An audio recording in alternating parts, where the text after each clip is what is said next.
Welcome to ChapmanCG's latest Global HR Webinar. My name is Ben Davies and I'm a Managing Director with ChapmanCG and a member of our executive team based in Europe. For those of you who aren't aware, ChapmanCG is a boutique global executive search firm focused solely on the HR profession. Our forte is supporting CHROs to build their teams around the world. We have over 90 colleagues based in the US, the Middle East and Asia Pacific. As part of our work in HR executive search, we have unique access to conversations on a daily basis with HR leaders. We often share insights and thought leadership on our website and through social media. You can find podcasts and articles from HR friends at ChapmanCG.com on topics ranging from employee engagement, talent, general HR and culture change. Today we will share HR insights and trends on Eastern Europe. This is a region we feel is less well known versus other developing markets when we talk to CHROs. We have combined our experience with real-time trends that our HR network have shared.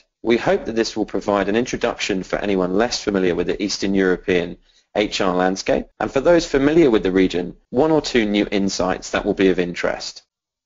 I'm delighted to be joined today by Tim Rayner, who is a fellow director with ChapmanCG, also based in Europe. Tim has lived and worked in Eastern Europe and been involved in a number of our Eastern European HR searches over the last 2 years. Today's webinar will focus on 6 areas as we see as the most interesting when thinking about HR. Ben and I will add more context and thoughts on shifting hub locations, the value for money, best HR talent in Eastern Europe, the continued emergence of Poland, the key locations for HR operations, and what does the future look like for Eastern Europe from a HR perspective.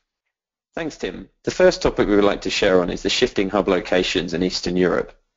It wasn't long ago that most senior positions would be based in Western Europe, even if they focused on Eastern Europe. Difficulty when considering mobility and talent shortage at the senior level made it an easy choice. We see this as a changing landscape, but remaining a complex puzzle. Many clients we talk to are confident there is huge growth in Eastern Europe versus current revenue, particularly in technology and consumer segments. However, there isn't a set rule book on where the leader or leaders will be based. Factors around cost, availability of talent, the appetite of business leaders to relocate plays a high role. Experimentation is the key trend. Poland for the operations, a business leader in Dubai, and the customers across Eastern Europe is a classic that we're hearing. Then there are other mega local market models focused solely on Romania or Poland, where in-country management, solid local talent pipelines, and some of the most sophisticated practices in Eastern Europe HR are popping up. Mobility of talent within Europe has become increasingly apparent. Transferring into a corporate office, say Paris or London, is now showing up as Eastern European HR leaders taking senior roles in their second or third time around the region. Global hubs, which Tim will focus on for HR operations, are creating super talent pipelines with individuals no longer restricted to country or region career paths. Our pick of the hubs would be Poland, which we will focus on later.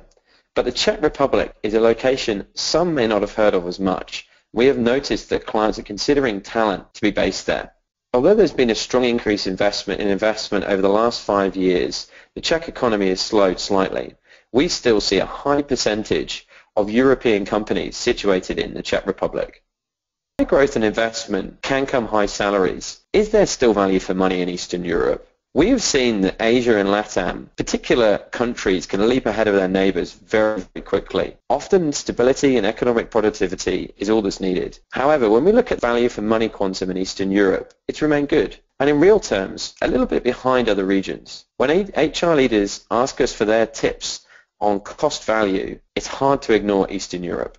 The result is clear competition for roles to be based in Eastern Europe. Clients are asking us how much the cost would compare, especially versus London since Brexit and Zurich and other hubs. Quality of talent and the exposure is no longer just local. It is really international. Currency fluctuation, especially in Russia, has made investment less attractive, but for clients with a network in the region, we're encouraging them to look at creative ideas for talent locations, and with it, cost management that can come versus other developed countries within Western Europe. HR has only recently shaken off the admin and operations tag, and some businesses haven't yet. Sophisticated companies with high-performing models for HR still produce the best talent that we see, and have the mobility plans and global exposure to develop the best. We don't see this as slowing down, and as the country operations continue to grow, the companies look for better value. Eastern European talent has a great future. As you can tell from Deloitte commentary and Central European data on salaries, there is a cost value for Eastern European countries, but the next 5 to 10 years will be fascinating to see how quickly they grow. So where is the best talent in Eastern Europe? The top locations that come to mind are the likes of Poland, the Czech and Slovak republics, and increasingly the Romanias and Bulgarias of the world. They're naturally all going to have their variances, and not only country by country, but also culturally and in terms of local labour laws. Parts of Poland, by example, offer excellent levels of expertise, whereas other locations are better known for more transactional services and typically a lower cost employee. As the HR operations develop further, or should I say evolve, the skills available are going to be able to compete more with other markets, both in terms of HR shared services, but also in terms of regional and global COEs, and in time critical leadership roles. Multinational corporations are very well versed at building talent in country or in region, and have and will continue to have a huge impact on how the regions develop in terms of HR talent. There's an increasing amount of talent from the region living and working both around Europe and the world. When the time's right, they will no doubt want to return to the region, and this will add also further to the evolution of HR in Eastern Europe. Poland's success story of arguably avoiding recession and standing strong is likely to have impact on other neighbours, and the economic growth of the region and what they are known for will evolve further, with more countries offering more expertise with an increasing amount of options to consider in terms of potential locations. We're seeing Romania and Bulgaria competing now. No doubt there'll be others in 5 years that we're not hearing about now. Next, we will focus on Poland for a few minutes, as it often feels like the best example of an Eastern European country with global perspective. Global roles in outsourcing and shared services have driven it to the top of a lot of HR leaders' agenda. Local market size is large, and HR talent is pushing the envelope when it comes to innovation. And there's a self-starting feel that reminds us of China or India, when the country operation has the opportunity to propel itself forward due to the opportunities that come when you have scale and success. We've talked about value for money in the region. This is one potential area Poland is becoming relatively high versus other Eastern European options.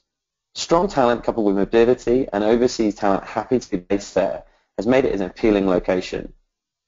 If you compare it to India, for example, particularly around some of the large operations, there can be a higher culture shock, and it's further from Europe. Talent appears to be more expensive in Poland. However, when you compare it to the rest of the region, say London or Amsterdam, we saw a 35 to 40% cost difference less versus some of these locations when we looked at talent within Poland. When we identified certain industries, the depth wasn't there yet. However, it is a matter of time. We're only seeing a handful of roles where the talent is more expensive in Poland versus other cities in Europe. It is beginning to happen when the strategy dictates that Poland is the hub. ChapmanCG feels confident Poland will continue to develop and grow the key location, both within EMEA and globally. Thank you, Ben.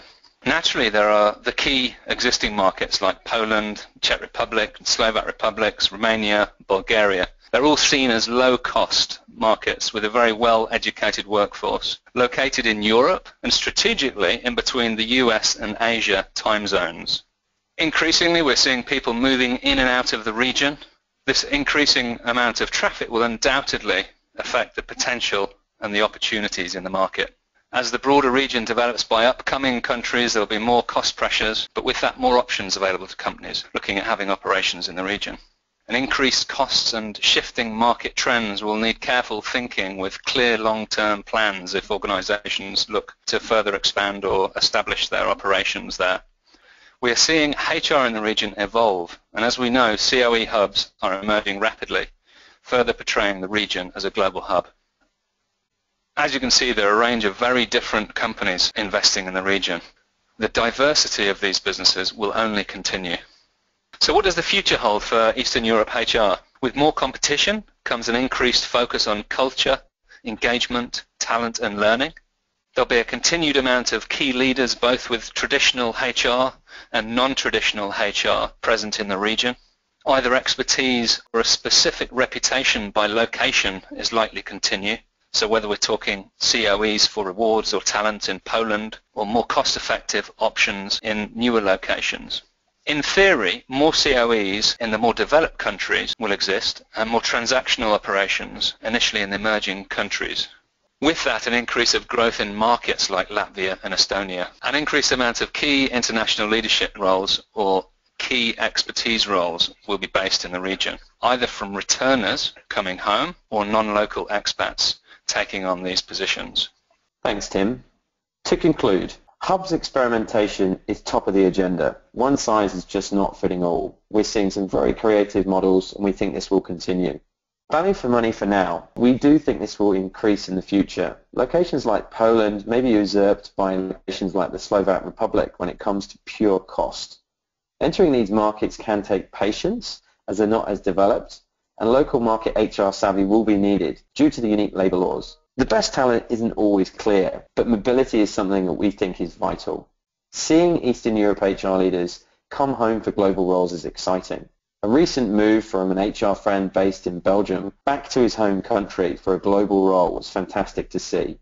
The scale and evolution in locations like Poland and Romania is producing new talent with sophistication and innovation. It's a great place to look for HR leaders when you feel that there's something different needed in your team. The local market cost versus other locations will become a hot topic with so many companies investing heavily there.